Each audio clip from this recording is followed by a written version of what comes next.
Welcome back.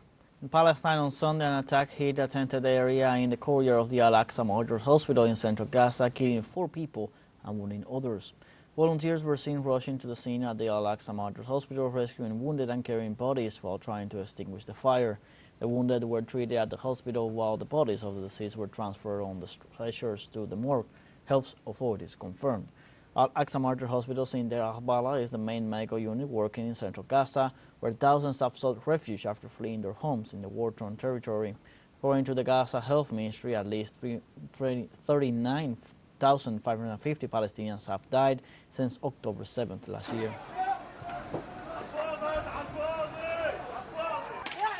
Also in Palestine, the Palestinian Civil Defense reported that an Israeli airstrike on a school housing displaced people in the northern Gaza Strip killed 16 people and wounded 21, in addition to destroying part of the compound. On Saturday, an airstrike on Hamama School in the Sheikh Radwan neighborhood in Gaza left severe human losses other than partially destroying the complex.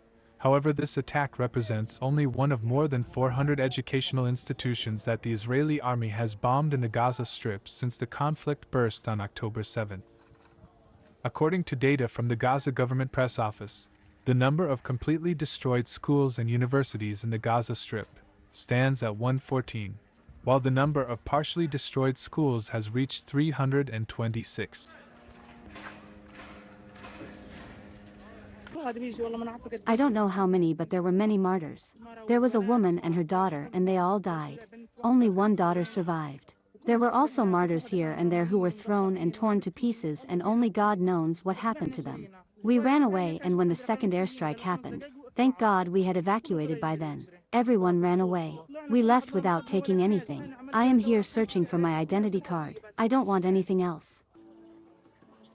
After the airstrike, the Israeli army launched a second one that caused panic and people to flee. Israel exclaimed that the school was being used as a Hamas central headquarters to hide militants and manufactured weapons, while Hamas refuted that it was developing activities from civilian buildings. In addition to the attack, the civil defense warned that it is running out of fuel used by ambulances and fire trucks, warning that their work could stop within hours.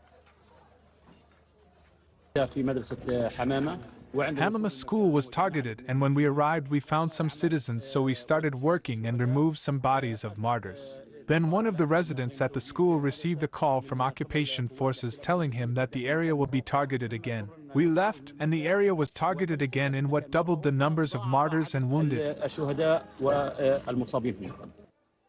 According to Gaza's health ministry, this genocide has so far left at least 39,550 people killed overall, in addition to leaving 2.3 million inhabitants of the Gaza Strip displaced, as they flee the persecution that the Israeli army has brought to bear on Hamas.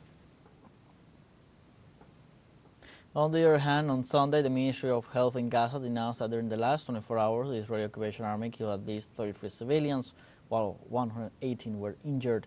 In this sense, the report also added the number of Palestinians killed since October in Gaza exceeds 39,583, and the number of wounded exceeds 91,398. It should be noted that nearly 10,000 people are missing, presumed dead, on the rubble of their homes, while Israel has continued its genocidal offensive, ignoring the International Court of Justice that ordered it to halt its military offensive in Palestine.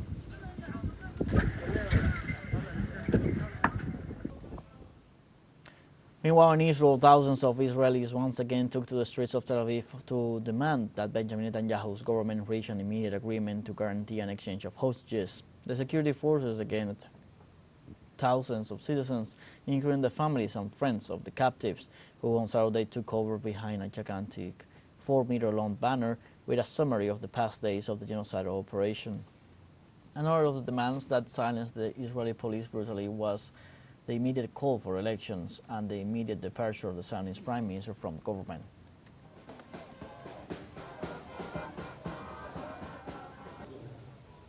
And in India, representatives of leftist organizations demanded total solidarity with the Palestinian cause by suspending all agreements with the Zionist regime of Israel. As a sign of solidarity, different organizations asked the central government to close all agreements with the government in Tel Aviv, which is committing genocide in the Palestinian territory. They also demanded an immediate ceasefire and the recognition of a Palestinian state with West Jerusalem as its capital. It should be noted that the participants called for the invocation of the UN Special Committee against Apartheid to put an end to the Israeli regime in the Palestinian territories and to hold them accountable.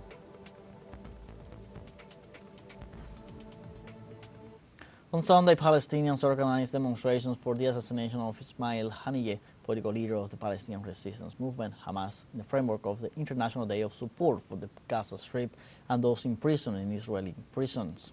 In this way, demonstrators celebrate the steadfastness of the Palestinian prisoners in the occupation prisons. For their part, the government authorities expressed that the Palestinian people are united to support Gaza and to support those deprived of their freedom who have been suffering the consequences of the Israeli siege since October. In the meantime, they called to intensify activities in support of the Palestinian people and highlighted the messages of support sent by the world to citizens in Gaza. Meanwhile, the people of Pakistan on Sunday also joined the mobilizations in support of the people of Palestine after the declaration of mourning for the assassination of the leader of Hamas, Ismail Haniyeh, during an Israeli aggression against Iran. Demonstrators filled the streets in the different cities of Pakistan to mourn the death of the leader who gave his life in sacrifice for Palestine.